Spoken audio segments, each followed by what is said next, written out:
our first 2013 calendar year. Good crowd today. Hope everybody had a great holiday break, Christmas, New Year, and we're back. Everybody's back in business, including Elmo High School. We want to thank them for hosting the young Bizcom. Also, today's Bizcom is presented by Memorial Hermann. And of course, our food is provided by MyFit Foods. Kingwood location. Not sure who it is. Anyway, MyFit Foods, Kingwood, sponsor for food. We thank them for that. Now I'd like to introduce Pastor Jefferies with the first Humble Area First Baptist Church for our invocation. Appreciate that. Would you join me in prayer?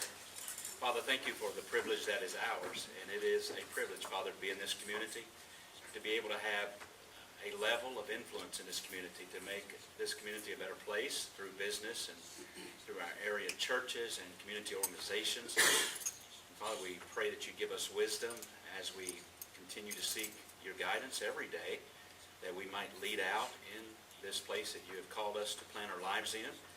I pray that you'd bless each business owner, business person, secular and community organization involved in Bizcom, and I pray that you would bless this meeting today, that we might grow in knowledge about our community and how better to serve here. Thank you, Lord, for your love for us that you've proven over and over again so many times in our lives. In Christ's name, amen. Thank you. Thank you, Pastor. So now if you'd please rise for the presentation of the colors by the Elmo High School ROTC.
Again, I'd like to welcome everyone to the Humble Bizcom, presented by Memorial Hermann. A couple of introductions real quickly. I saw Robert sitting, our school board member. Robert, please stand. I take the pleasure of announcing to those of you who have not heard yet, he was just awarded Citizen of the Year. So,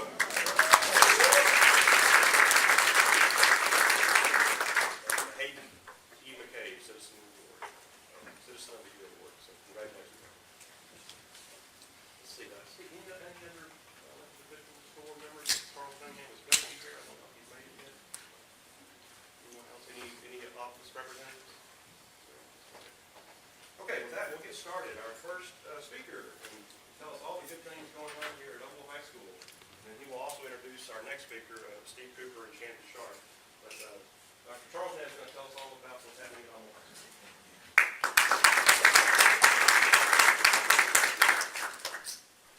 Prompted to stand in a certain location so that you can get good audio. But again, I'd like to welcome you all to the Humble Bizcom. I wish you guys all a happy new year.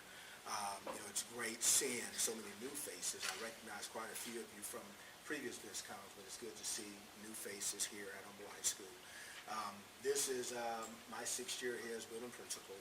I've been in Humble for 12 years. This is the only district that I've been in, and it's really been good to me, and I see the value that teachers are able to instill upon students, those that have been in the district. But obviously, it is a difficult job.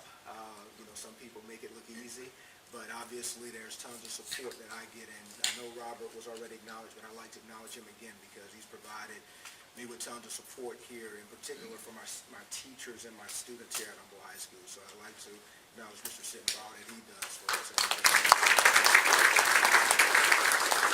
In addition to my immediate supervisor, Mr. Trey Kramer, who's I'm pleased is here to join us this morning. He provides tons of support to me as well. And, I thank you for being here with us.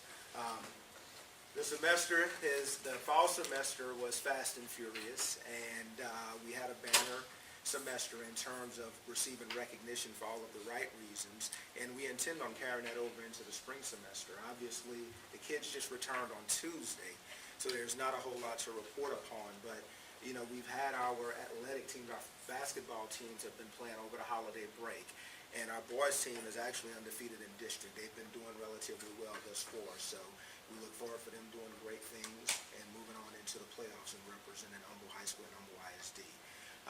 Each time we go for a long extended break, I tend to reflect on the semester or the weeks that have passed by and think about some of the things that I've endured personally and the things I've experienced with staff members as well as students.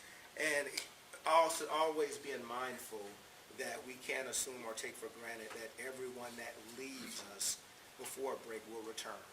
And we were fortunate enough that every student and every staff member that left on December 21st returned on January 8th. So I'm definitely pleased to report that.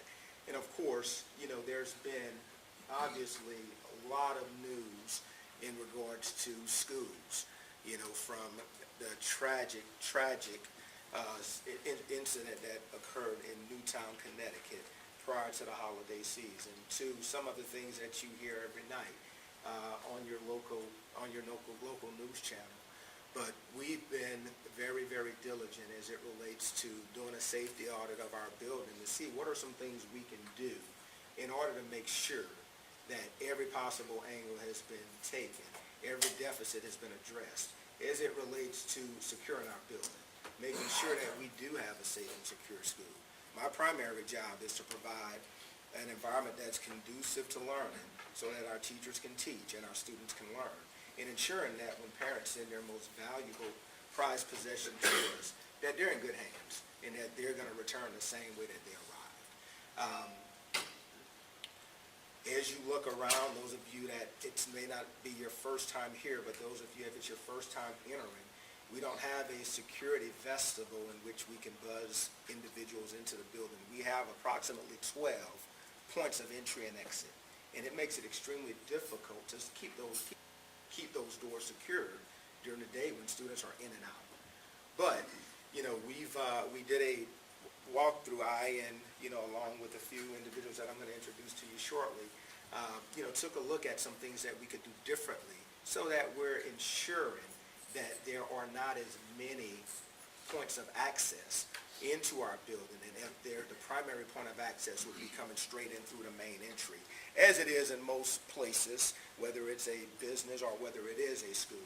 And some of the schools that are newly designed, they're designed with that purpose in mind, so that there's really truly one primary way in which anyone can enter the building. So we've done our due diligence in terms of going around and visiting with the teachers and the students and making them aware that we're going to be really, really adamant about securing the building and keeping doors locked during the course of the day and limiting points of entry and access. But, the other thing is just being able to adequately notify our teachers and our students of what needs to do, what's your point of action, what action do you need to take. In the event we do have a situation in which we have to go into a lockdown. And that's something that I'm pleased to inform you that, we have two individuals with us this morning that's going to speak more from a district perspective as far as those things that we're doing in Humble ISD to ensure that our buildings are safe and secure.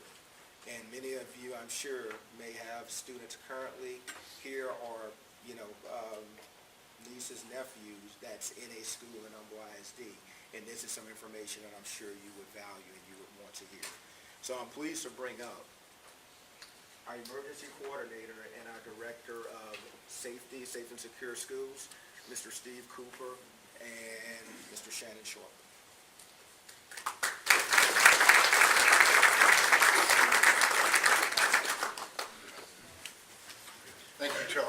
appreciate it, ladies and gentlemen. I appreciate your time, and we'll be brief. And understanding the concept of safe and secure schools, this is pretty much a new and emerging science, because all of us, I look out here, well, not all of us, me, everybody else is probably 20 years younger than I am, but when we went to school, you didn't think about these things like you hear about in Newtown, Connecticut, and Columbine and Platte Canyon and those kinds of things. So what we do is truly a collaborative effort, not only with what Shannon and I do, but with Dr. Ned and Solomon. Would you come on up here too, please? Solomon Cook, our chief of police. The folks that you see here are integral parts of a safe and secure campus.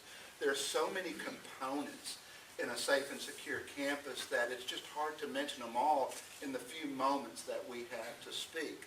But with the Newtown, Connecticut incidents fresh on everyone's minds, it's good for us to get in front of you, parents, community members, and let you know some of the things that we do that sets us apart from a lot of folks across the country, not only in the state, but across the country as well. And this district has gotten recognition from not only from the state level, but the national level. My superintendent got a letter from the Department of Homeland Security, June of last year, expounding on what a wonderful job we're doing here in the little town of Humble, Texas. We're not talking about New York or Dallas ISD. We're talking about Humble ISD. So some of the things we do that Dr. Ned spoke about is the campus safety and security audits. And those required every one of us, campus administrators, the chief of police, the officers that you see here that are on the campus every day, teachers, administrators, nurses. We sit down with nurses and interview the nurses and say, what do you see? What are your concerns to keep this campus safe and secure? And imagine, we have 57 remote locations, high schools that are going up to close to, 600,000 square feet. I mean, imagine trying to secure them all. That's basically what we're trying to do with so many points of interest. So there are so many mechanisms in place that we use. And one of the things that a lot of you see when you go to visit your campuses, if you have children or grandchildren on those campuses, is that Raptor system, where we take your driver's license and we scan your driver's license. And we run you through a database that's maintained by the Texas Department of Public Safety. That's a nationwide database that tells us if you have a sexual offender background, so we know who's on our campuses and who's not. And even those that don't, and 99.99% we never had issues with. But again, it still lets us know who was on campus and what their reason to be on campus is for, so that we can keep track of who's coming and who's going on our campuses. Another of the things that we do specifically out of our offices, we work with the campus personnel on emergency protocols. Shannon's going to speak to you here in a minute on the RIMS grant, but Humble ISD was one of the fortunate few across the nation that got one of the last RIMS grants awarded in this nation. And that was almost $400,000, and with the budget crisis that everyone is having, not only the educational environment, but the business environment as well. I think you guys can appreciate what $400,000 can do, that we can dedicate specifically to training and emergency management and how to handle a crisis. And not only would it be an intruder on campus, but it could be, we're all here in Texas, a weather-related event. My goodness, look at yesterday. We could have a tornado pop up on us in the blink of an eye. And so we're blessed that we have the ability to buy equipment and spend the time training personnel on specifically what to do. So there's a huge facet of different things that we use in the district, from the Raptor system, from the Safe and Secure Schools audits that we do every 3 years. We do them on every single campus, every single building, every stadium, every sports complex that we have. We take a look at it. And the good part of that is it's collaborative. We use our community partners. There's a lot of folks that I see here that I've reached out to before that have been huge parts of what we've done. That was part of that national recognition that we got. Northeast, Memorial Hermann Northeast was one of the huge players in an event that we did last June that made it a success. And I don't know if I've had a chance to thank you for that personally, but thank you very much, you know. So we work diligently with our community partners, fire, EMS, law enforcement. Solomon had meetings with his counterparts on just exactly what we do so that everybody's playing on the same page. So we have a very robust mechanism and a very robust platform in place, like I said, from the Raptor system all the way up to our closed-circuit television cameras that we have on every campus. This district is approaching 3,000 cameras in this district. So there's not a lot of places you can go that I can't see you, you know, and I can't see what's going on. And I used to tell my daughter that too. From the time she was in elementary school to the time she graduated high school, I see what you're doing and who you're doing it with. So when you have lunch, I know what you had for lunch, you know. She never felt that that was fair, but that's a parent's prerogative, you know. So with that said, you know, a lot of times we reach out to you guys in the community, and so maybe when we finish here today, you'll have a little bit better understanding of what our needs are and the resources that we bring to bear. And in a lot of cases, from some of the private school folks, we take those resources to them as well, realizing that they may not have those mechanisms in place, but we certainly do. And it's important for us to reach out to them to make sure that their campuses are as safe and secure as we can. And some of the business owners too, I believe we've met with some of the business owners in Rotarian meetings, you know, and discussed things that we can do. So I think I've just about used up my time, but I want to thank you for your attention, and I'm going to introduce Shannon Sharp, who is my safety and emergency management coordinator, who really pulls all of these thoughts that I have together and makes them work. So Shannon, you want to... REMS stands for Readiness and Emergency Management for Schools. It's a grant that was issued to Humboldt ISD, awarded to Humboldt ISD a couple of years ago from the Department of Education and U.S. Department of Homeland Security. The whole premise behind this thing. Now, one thing, let me start with this. You're never going to hear me mention anybody who has been involved in any of these tragedies, such as Columbine, Sandy Hook, any of that. They don't deserve that credit from any of us. But I will tell you that because of actions in Columbine, that's when the government started taking, hey, we got to change some things. Okay, so it kind of boiled down to the point to where, okay, let's bring emergency management and so forth into K-12 and into colleges so we can see if we can prevent some things like this. So that's where the REMS grant kind of popped up. So over the past couple of years, we have been working very closely with Chief Cook, the police department, and all the community partners, law enforcement, fire, EMS, to try to figure out ways to make our campuses better. So this has been going on for a while now. One thing that we did as a part of the REMS grant was a safety and security assessments on all the campuses and all the facilities in the district. From these audits and so forth, we did put together reports that were turned into the school board. School board reviewed these, and then there was another report and study done from the recommendations from these audits about how we can do, and these some of it meant like construction projects in the front of some of these older elementary schools. Let's make them a little more safe so it's not quite as easy just to walk in the front door and walk down the hallway. Well, I was quite surprised when I got back from a vacation I took this summer. I started looking at some of the schools that the lobbies had actually been retrofitted. Some of them, in fact, the construction had already started. These things have already been taking place in Humboldt ISD. And I can tell you from this point right now, Humboldt ISD is one of the safest districts in this state by leaps and bounds above some of the other larger districts. Dr. Sconzo was up in Oklahoma City when that whole tragedy happened with the federal building. He understands the show. We are very blessed to have a school board who understands the show, and they understand the importance of what we're trying to do. And we have 100% backing from them. And so, as we progress and we move forward with this, the REMS grant ended October the 1st of last year.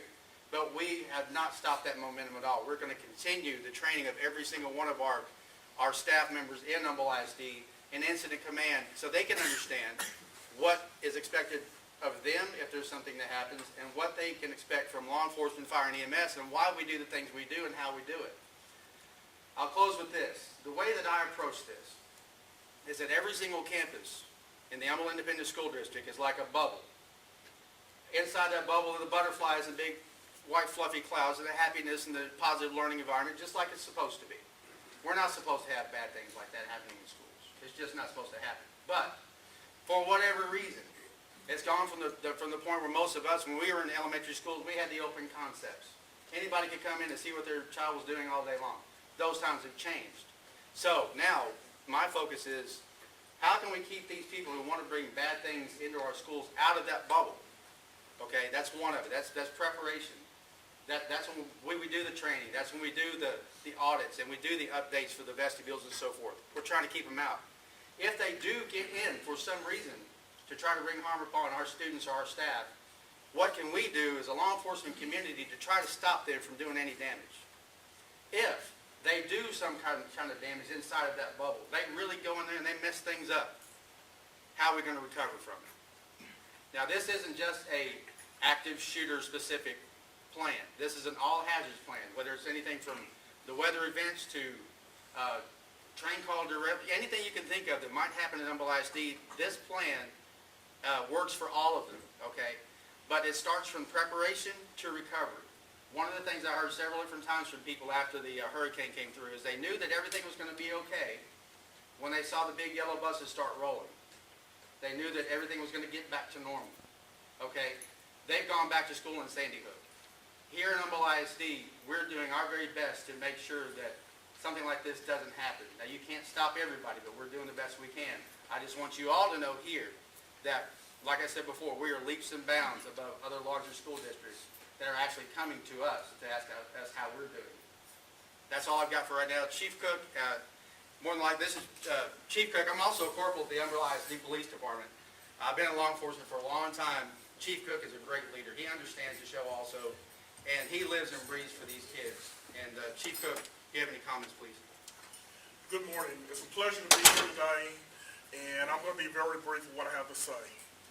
As a district employee, it is a privilege to stand in the gap for you parents and grandparents when we have your children in our custody, and they are very important to us. As a parent, I have shed tears along with other parents who have lost children.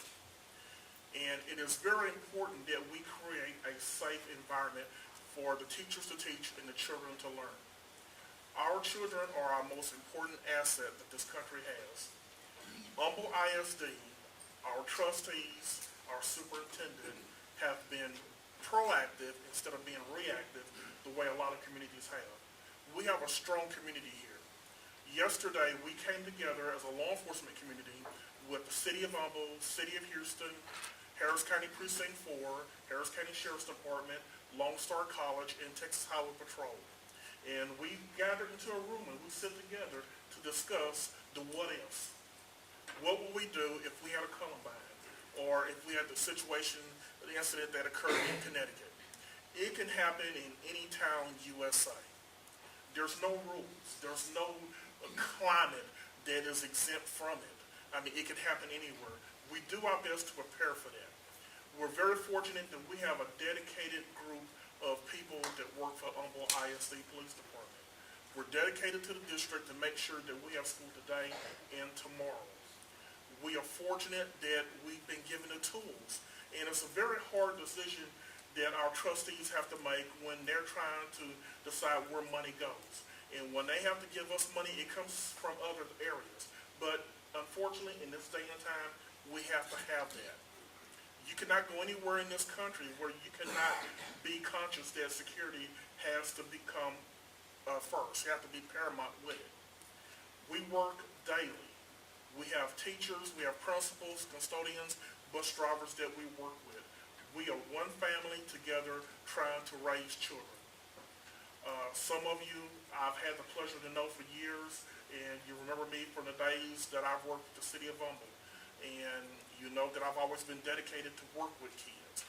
And I bring that same dedication from the city to Humble ISD. We are doing the right thing. We're going the right direction. We have districts and cities from all over the state and the country call us wanting to know what is Humble ISD doing, because they're hearing so much positive information that we're putting out and how we protect our children. One of the most important variables that I can tell you that there's difference with Humble ISD is that we talk to each other. Daily, weekly, monthly, I have a trustee that will talk with me, ask me what's going on, what can they do. Our principals talk to me. Our assistant superintendents talk to me. They talk to the officers. Communication is the key. Parents, community members, we talk to each other. That's the biggest difference for this area, is that we have an environment to where we talk with each other. And we need to continue that. And if there's anything that I can do, any questions, please contact me. Thank you. Anybody have any questions right quick? Yes, ma'am. Yes, I just had a quick question. You were talking a little bit about the Raptor system. Uh-huh. And I don't know if you might know this, but I just had a question. Is it a state law that everyone that comes to the school has to sign in? Independent school districts in the state of Texas are very unique in the fact that the Board of Trustees, I just saw, I believe, our president come in as well. The Board of Trustees are the legislative body for the school district. So when they make a board policy, it carries the same weight as a local, as a city council or the state legislature or whatever. So when we write that policy and they sign off on it, that says everyone who comes in has to be raptored, has to go through the quick check that we do, then yes, absolutely. If they refuse to do that, we can refuse to allow them access to the campus. And then Solomon and his team now step in and warn them about trespassing issues. So in that sense, yes, ma'am, it becomes a law. All righty? That answer your question? Yes, sir. Yes, ma'am. I have a question about the elementary schools. You mentioned some of the older elementary schools are supposed to be getting retrofitted and getting new security doors and limiting the access. What is the plan to get that done in all elementary schools in this school district? My children's elementary school still has not received that. Understanding that the needs are great and the resources are quite limited. At this time, I can tell you that our board members, our building and planning folks are all sitting down and putting their heads together to come up with the best way possible to provide the most needed security applications to the most needy campuses. Our concern at this point is to make sure that we can provide the most secure campus we can within the means that we have to do that. So I couldn't specifically tell you what day or what hour that would be available. Yes, sir? Well, I'm on the building and planning committee, and so this conversation did just happen about 3 weeks ago. And during the elementary school feasibility study we had done about 4 or 5 months ago, I guess, part of it was safe and secure schools, looking at all of our older elementary schools to see what they need to be done as far as being brought to the 21st century, looked at our new schools, but also a big part of it was safe and secure, looking at vestibules. And so what we did in our meeting 3 weeks ago was list out the critical needs, start prioritizing it, and now it's a matter of funding. And so it's on the map, and we're working through it as fast as we can. Thank you, Richardson. I appreciate it. So there you have it. Did he answer your question? Excellent. Thank you. Anyone else? Anyone? Going once? Going twice? It's closed. Thank you, Chief, for your time.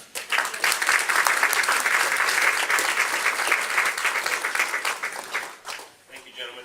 Thank you, Dr. Ned. And if you have questions that you may think of between now and the end of the program, I know these gentlemen will stick around afterwards to visit with you. Just so we can get out of here on time, I'm going to quickly go to our next speaker, Heath Rushing with Memorial Hermann. Thanks again for having me. It's always a pleasure to come and speak in front of this group. First, just to kind of reemphasize some of the stuff that you just heard.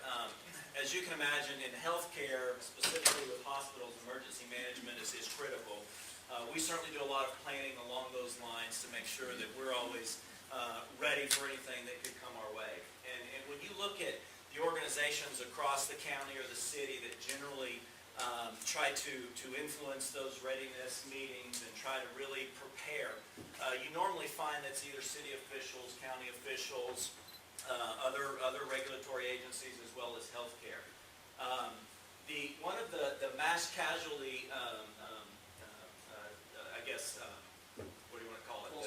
Yeah, that's right, full-scale exercise that happened was not in our area, happened at Turner Stadium, was actually not the brainchild of any one of those agencies. It was the brainchild of the guys sitting back on the table because of their proactiveness and wanting to make sure that our area, specifically the resources in our schools, were prepared to be able to handle an incident that could occur at Turner Stadium. And so I just want to give them that credit to know that Humble ISD is on the forefront of some of those planning sessions, and you don't see that as much in schools as you should. So credit to those guys, and it was a pleasure to be a part of that, and glad we could help out. So We'll rope you in next time. absolutely, absolutely.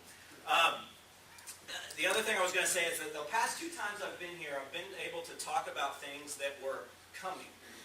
And so today I'm actually talking about 2 things that are here.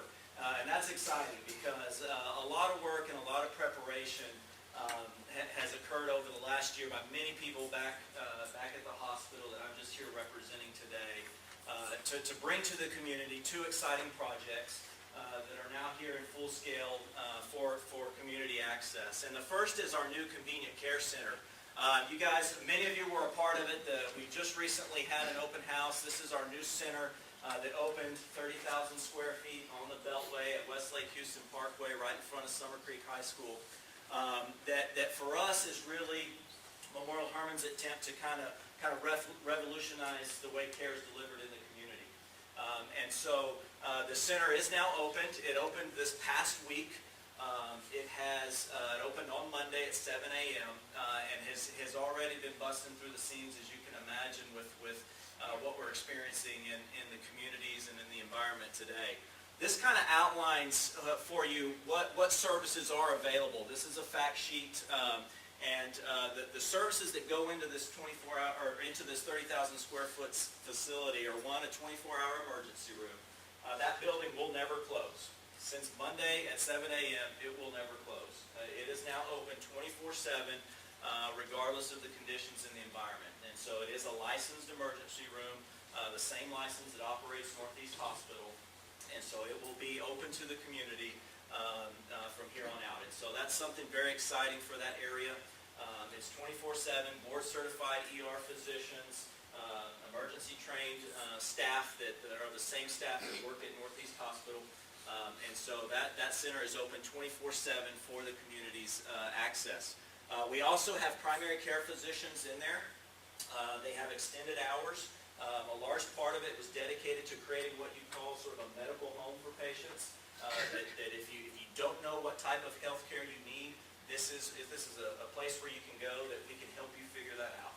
So whether you think you have an emergency or not, we can help determine that for you, get you into either the emergency room if it is urgent, or get you over as a walk-in same-day appointment in the primary care office to see a physician or a mid-level provider. And so Dr. Dawn Doe, who many of you know if you work in that area of town, relocated her practice from Summer Creek Physicians. It is now located in that building as a part of the Memorial Hermann Medical Group. And so she's who I go to for all my healthcare needs and my entire family. She's a phenomenal physician, and so she is there as well.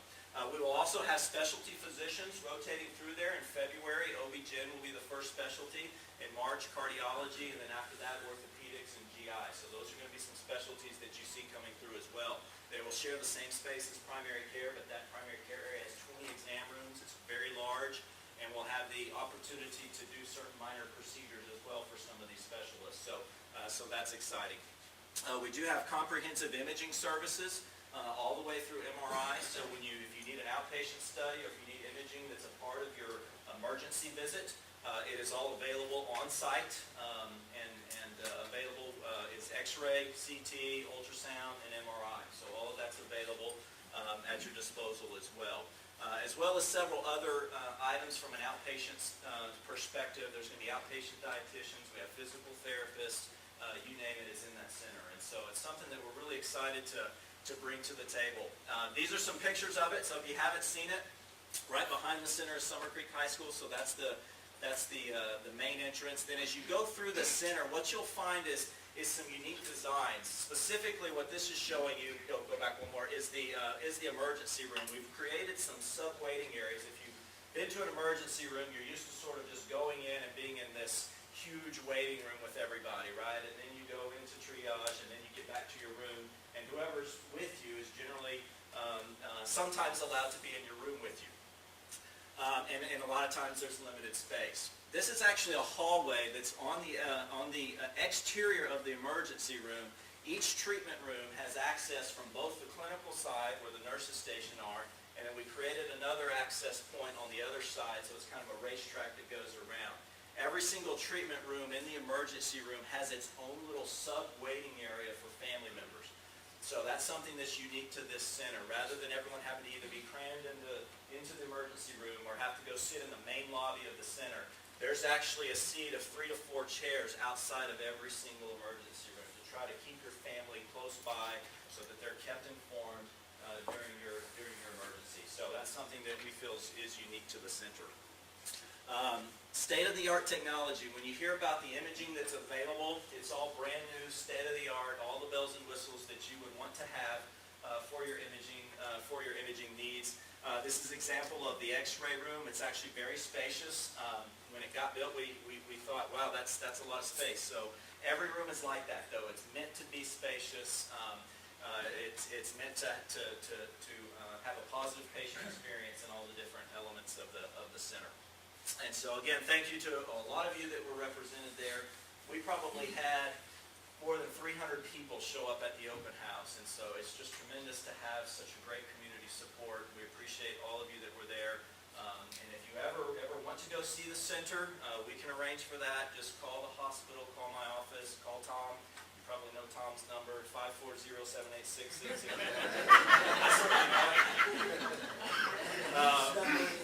That's right. So, and we can arrange to have you there. So it's exciting to have that open. It's the first center of its kind within our system, and that's the neat thing about it. And it's being viewed as a pilot. And if you were there, you heard Dan Walterman talk when we first started planning this. It was going to be a 9-month pilot. Then at the actual groundbreaking that many of you were at, it was a 6-month pilot. Well, if you were at the open house this past week, it's a 2-month pilot. So the pressure's on, I guess, to some degree. But so far, so good as we're rocking and rolling. The second thing that's not in the presentation, as you've probably seen a lot in the paper, maybe sick and tired of hearing about it, I don't know, is robotic surgery. This is really bringing something new to this community that has not been available. And Memorial Hermann Northeast has acquired now and has done the first procedures in general surgery, urology, as well as gynecological surgery, using the latest in technology, the Da Vinci SI surgical system robot. It's really quite phenomenal. The surgeons that are using this now, we have 6 surgeons trained. There's another 2 or 3 going through training now.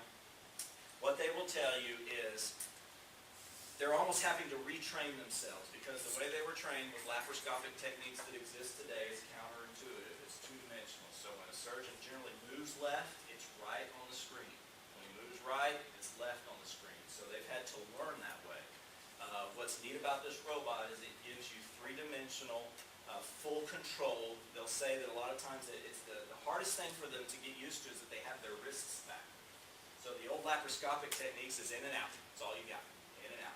Okay? And with the robot and the joysticks that they use, that literally is like a video game if you played on it during our open house, it gives them complete control of their wrists. They're able to do techniques that they've never been able to do before, and it's a quite remarkable piece of equipment. So another investment that's been made for this community to have access, and it's exciting. We've already done 25 procedures on the robot in just a couple of weeks, so very exciting. So let me stop there and see if you have any questions specifically about Northeast. You have a question? Sure. Does your facility there have a trauma unit? Trauma, let me define that for you. So can we receive trauma? Absolutely. Just as we do in the hospital. Trauma, though, normally has a specific designation that some hospitals have. Memorial Hermann Northeast currently is not a trauma-designated hospital, but we see our fair share of trauma and can generally handle just about anything that comes our way. But given our unique relationship, having a hospital that's in the medical center, both this facility as well as the ER Northeast Hospital have an automatic transfer process to the Level 1 Trauma Center in the Texas Medical Center for any of those needs that we can't handle at the hospital. Are we a designated trauma center?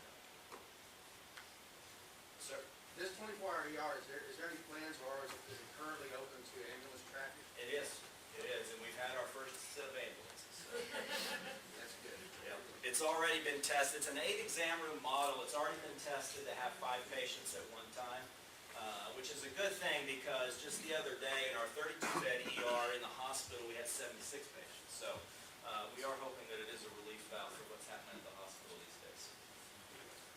You also have a helicopter pad there too, correct? We do. Actually, there, the plan is the helicopter will actually land in a portion of the parking lot, but it's all been measured. The security folks there know where to land it. So, good point. Life Flight has full access to that emergency center just like it does at the hospital. And in fact, that meeting actually occurred on Monday, the first day that the center opened. Both the Life Flight as well as the Sheldon Fire Department, which is the one that actually responds there, planned it out. They know exactly where to land the chopper if they need to. Question, anything else? All right, well, thank you. I'm going to introduce 2 other people. I know it's not on the agenda, it's kind of on the back, but Missy Williams is here. She's also from Memorial Hermann Northeast, as well as Morgan Dean from the American Heart Association, and they're going to talk to you about another event coming up that you might be interested in. Thank you. Thanks, Heath. We really will be brief. It will be super quick. No, I'm Morgan. I'm with the American Heart Association. I see a lot of familiar faces out there. And as Heath mentioned, this is Missy with the Memorial Hermann Northeast. I wanted to start by saying a quick thank you to all of you who were involved with our Heart Walk in the fall. It was wildly successful thanks to our community partners like Memorial Hermann Northeast, who's a wonderful partner to the American Heart Association here in the Kingwood area and around the whole Houston Gulf Coast area. So you guys should know how wonderful they are. But we have our big Go Red for Women luncheon coming up on April 5th.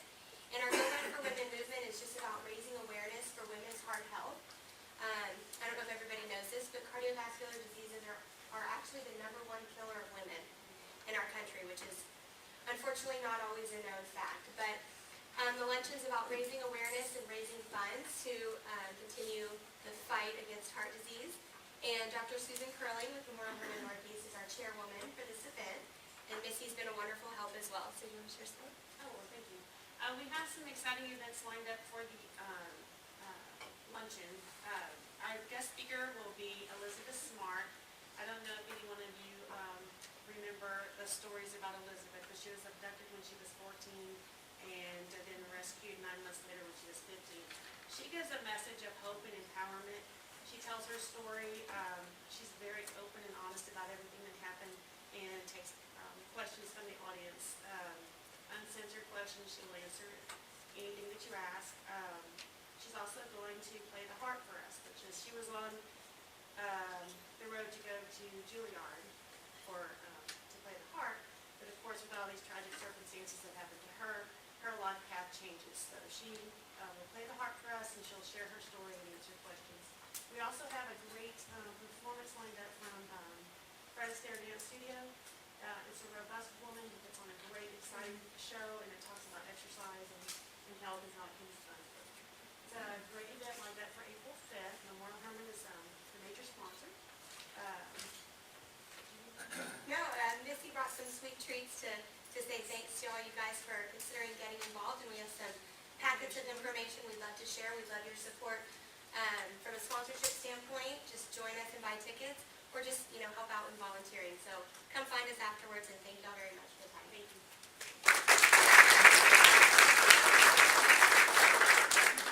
Thank you, ladies. Should be a great event on April 5th. Thanks, Heath, for the great presentation on all the things happening at Memorial Hermann. You may recall, back before the election was our previous Bizcom, and we talked about the metro election, which thanks to all of you, or most of you in this room anyway, it passed. Good things for us right here in our community. Darrell's going to give us an update on that and talk about the old Bender High School.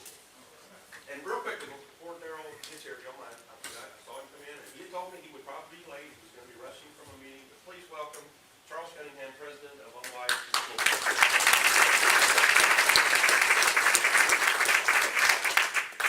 Darrell?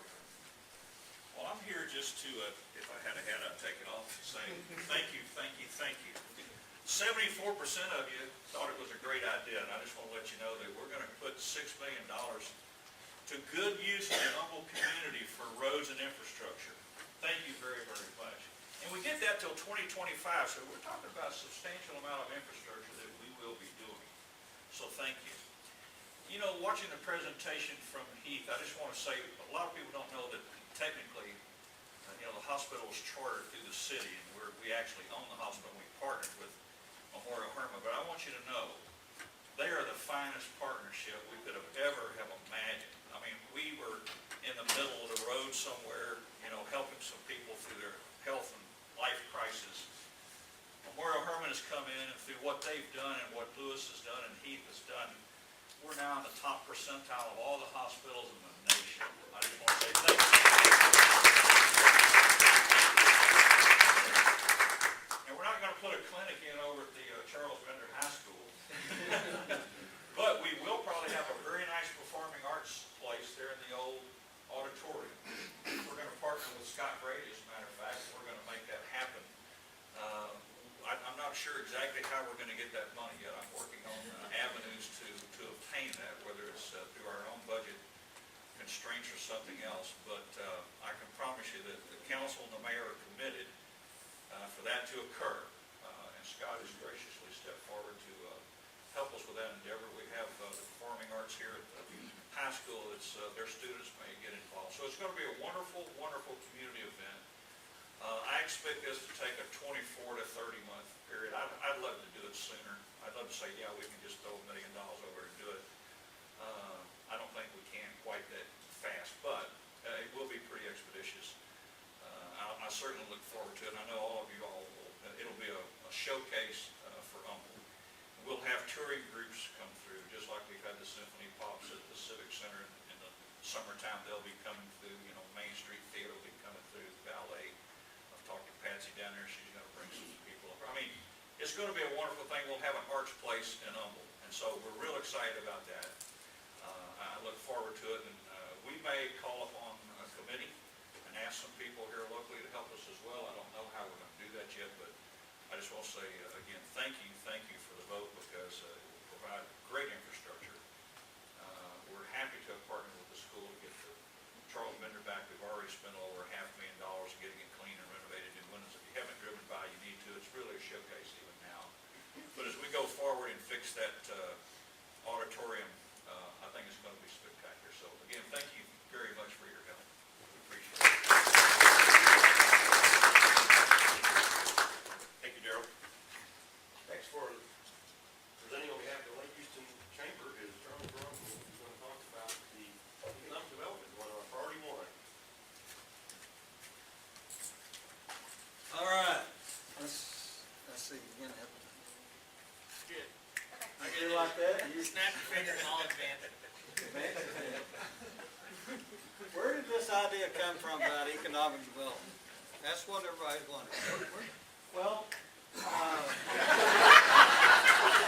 don't know, I had a graduate thinking. I like this. A couple of years ago, our chamber retreat, we sat down and talked about where do we want to go, where do we want to be as a community? And we came up, our top priority was to create and implement a comprehensive economic development program for the Lake Houston area. So why are we interested in economic development? Well, like this. Well, I mean, we've had a lot of population growth here, but we haven't had a lot of job growth.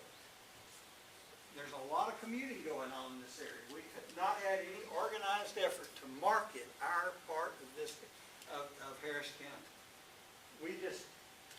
The complexity of this region, I mean, City of Humble, all the unincorporated areas, part of the City of Houston, 84 mud districts. I mean, it's just real complicated, and so we've never had any unified voice for growth management in our area. How are we going to manage the growth, and how are we going to handle the growth? And then you look at the Humble ISD, 81% of the Humble ISD tax base is residential. So that's the highest in the Houston area. So that puts the burden on the taxpayers rather than having capital investment in the community that'll help pay for a lot of our school improvement.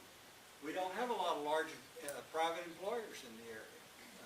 It drops off real fast after you take the hospitals and Insperity. The numbers go down real quick, and so that's.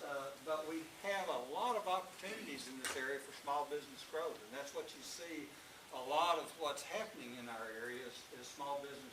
And that's where a lot of the jobs are coming from in today's economy. There is a whole lot of commuting going on in this area. If you're going opposite of us in the mornings, you see a lot of traffic heading out to jobs, and we need those jobs right here. But we got to hold on to what we got. I mean, that's we want to maintain the businesses we have, but bring other businesses here. So in 2011, we began to research the establishment of the economic development plan. We met with a lot of economic development experts. There was a study done by TIP Strategies in 2008. We looked at that and developed our economic development strategic plan.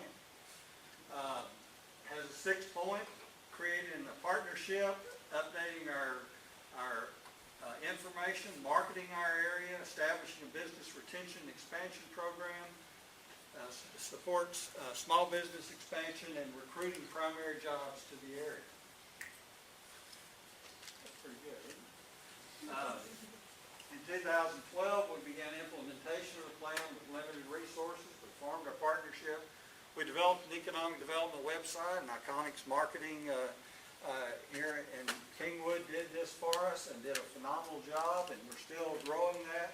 And so if any of you need to get some economic development data on this area, you can go to Lake Houston, www.lakehoustonedp.org. Just remember, Economic Development Partnership. We've got a lot of demographics on that, and we're continuing to add a new twist to that every time we can. And we've implemented a method of marketing our real estate in the area through our website. So you can go on there and look and see what available properties are in our area. So, and we'll be improving that as we go along. And we've completed our funding methodology and our funding brochure to do this.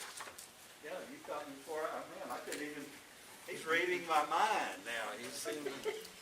But this is our. Over on the left is our sheet, one of the homepage from our website, and this is our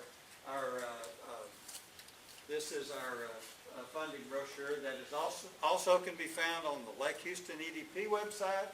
Can also be found on the Chamber website, and you're probably going to get tired of me sending it to you electronically. So if you want me to stop sending it to you, I'll tell you how to do that. So how will this partnership work? This is going to be a project of the Lake Houston Chamber. We're not getting a separate organization. We will have a separate board that will come from the investors. We'll have a dedicated staff for economic development activity, and their focus will be bringing new jobs and capital investment to the Lake Houston area. These funds will be kept in a separate account, and the accountability of those funds to implement the plan. But well, now 2000 is near. You can tell I wrote this last year. It's here. That should be an H. Well, that wouldn't even work. I'm an Aggie. I think it is.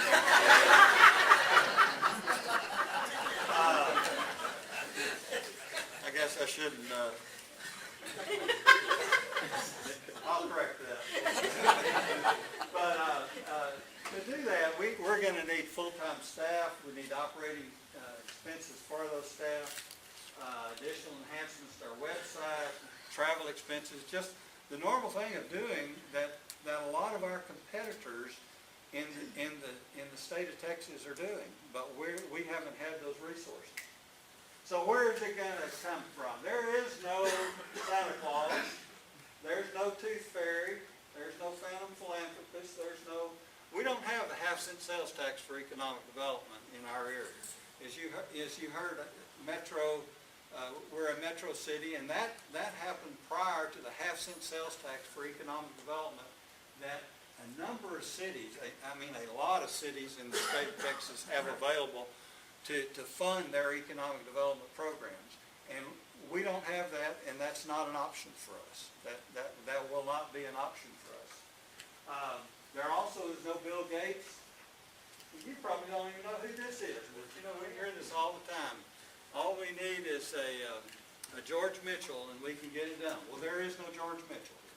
If anybody has the finances pieces, and the desire of George Mitchell, come on forward. We will give you that. So it must come from public and private entities that have a stake in the future of the Lake Houston area. I mean, it's going to have to come from us. The campaign, we're calling it Priority One because it is our top chamber priority. Our goal is to raise $150,000 to $250,000 a year is our minimum goal. I mean, our minimum is $150 a year. We'd like to get to $250 a year. And we're doing 4-year commitments, and so our goal is $600,000 to $1 million a year. And Steve, if you'll go ahead and write me a check, I'll be done. You know. We have several investor levels. Partner, $1,000. Get to participate in all committees. A principal, $2,500. Eligible for one of the 3 board positions from that group. A pace setter at $5,000 annually gets you a board position. A pace setter plus at $10,000 gets you an executive committee position. And here's our campaign cabinet, I guess you'd say. Our campaign leader, Jess Fields at Rosewood Funeral Home is chairing this far.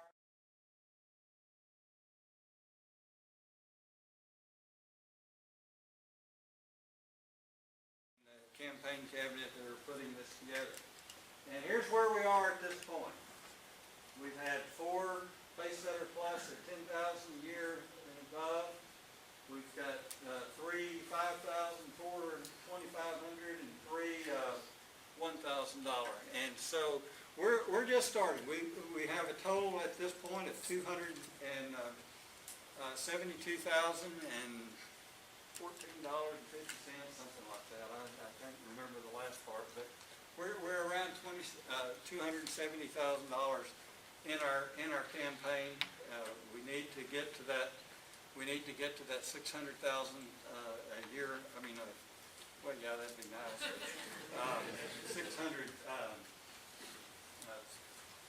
600,000 over time. But this is where we are. 260. Well, really, we've added one since that, so we're at 270 now, and so we're gaining on that. But this is why, this is the statement that any of you've heard me speak. You've heard me say this. There's not a firm or individual that lives, works, or does business in the Lake Houston.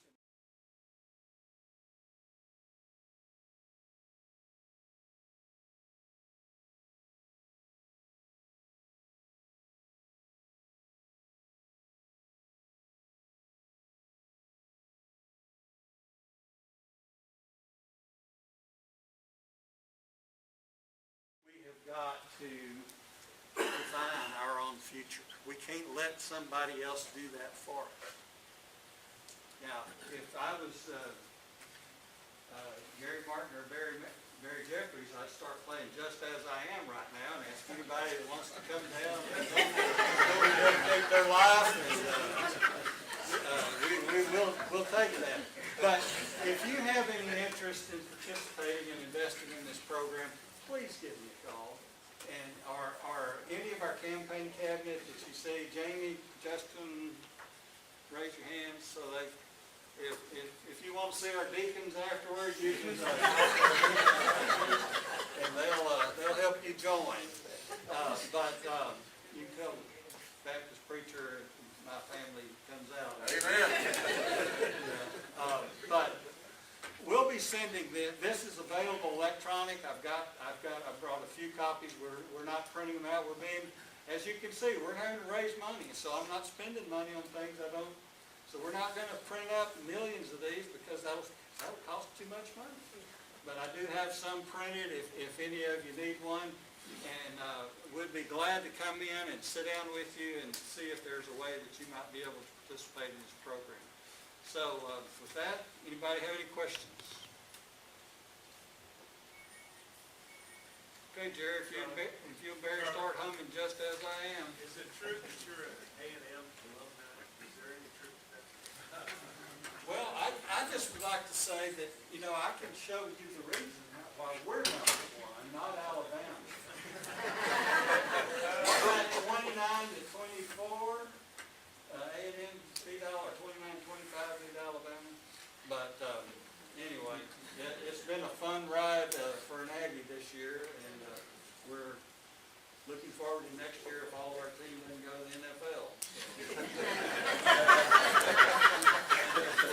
already have. So, anyway, anybody have any questions about priority one? I would like to tell you though, we had a great announcement last week that it happened while we were at the opening of the Convenient Care Center. We got an email from McCord Development at Generation Park, and they have sold their first piece of property, 173 acres, to FMC Technologies.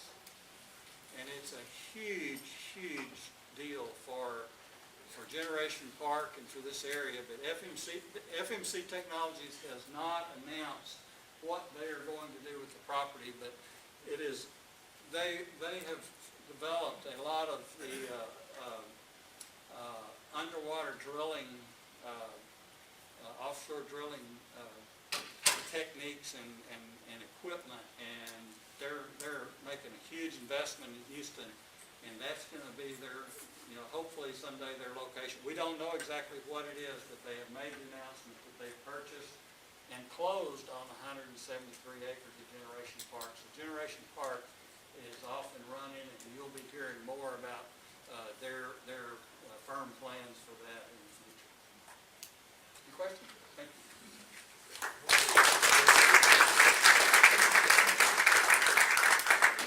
Thank you, Charlie. You can see there's a lot happening in the Lake Houston area and the Lake Houston area chamber and these Bizcoms throughout the community. By the way, February 21st. Right. I'd like to introduce Don Gaddy. I think everyone knows him, but he's actually the kind of start of these Bizcoms. They actually started out the summer with Craig Kramer, the principal at the time, out at summer with open school. And then from there, we saw the success they were having on doing these venues and getting word out and getting involved in the community. That we now have at Humble, Cascita, Kingwood, and then of course Summerwood. So your next one is February 21st at Summerwood High School. Right. And Summer Creek High School. Summer Creek High School. Yes. Sorry. Don't say that. It is confusing. And Robert Cascita? Cascita's the first Thursday in March. First Thursday of March. They all started at 11 o'clock, I believe. We will have more information on Generation Park at that So, thank you. So you see, the chamber does so much more than just business work. We're all tied in the community together. So I just encourage you, if you are an owner of a business or know someone who is, and they're not a member, please encourage them to be a member and help support what all we're doing in this community. So with that, I'm just going to make a few announcements. The Business After Hours was presented by Kingwood Country Club. That'll be Monday, January 14th. Then, our third Tuesday luncheon, next Tuesday, Kingwood Country Club also, right? No, wait. Oh, yes, Nathaniel Center, thank you. We'll honor Robert Sitton. Again, if you came in late, he was named Citizen of the Year, and so, yes. So we'll honor Robert at the next Tuesday's luncheon. And then, our big annual event is the Chairman's Ball. And I'm not sure what you're wearing this year, Charlie.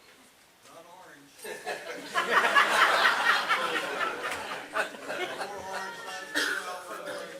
Okay, so that is Thursday, January 24th. So if you have not signed up for that, please do so. That'll be at the Marriott Hotel. Yeah, our speaker is Rick Rigsby. If you've never heard Rick Rigsby speak, you have missed a treat in life. You really need to come here. He is a phenomenal speaker and one that you'll really enjoy. You'll get a lot out of it. He'll really motivate you. So make plans for him. 24th, January 24th. I think it starts at 6. And Scott, the luncheon, we need the RSVPs by noon tomorrow, and for the chairman's ball, we need RSVPs by 5 o'clock tomorrow. We have an RSVP. RSVP noon and 5 tomorrow. Noon and 5 tomorrow. Okay, for the luncheon and for the Chamber's Ball. Or Chairman's Ball. And then, of course, the Go Red. Luncheon, which we talked about earlier, April 5th, and that's 10 o'clock to 1 o'clock. So it says luncheon, but it does start a little bit earlier. And so Elizabeth Smart, as mentioned, is the keynote speaker, and then the live dance performance by Baxter. And I have already purchased my tickets, so we'll be there. So I'll see you there as well. Another member of the chamber,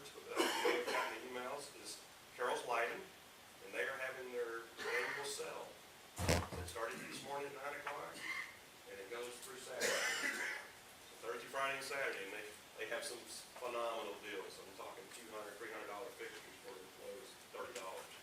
So if you're in the need for light fixtures, support one of our chamber members, and that's Darrell's Light. Again, I'd like to thank My Fit Foods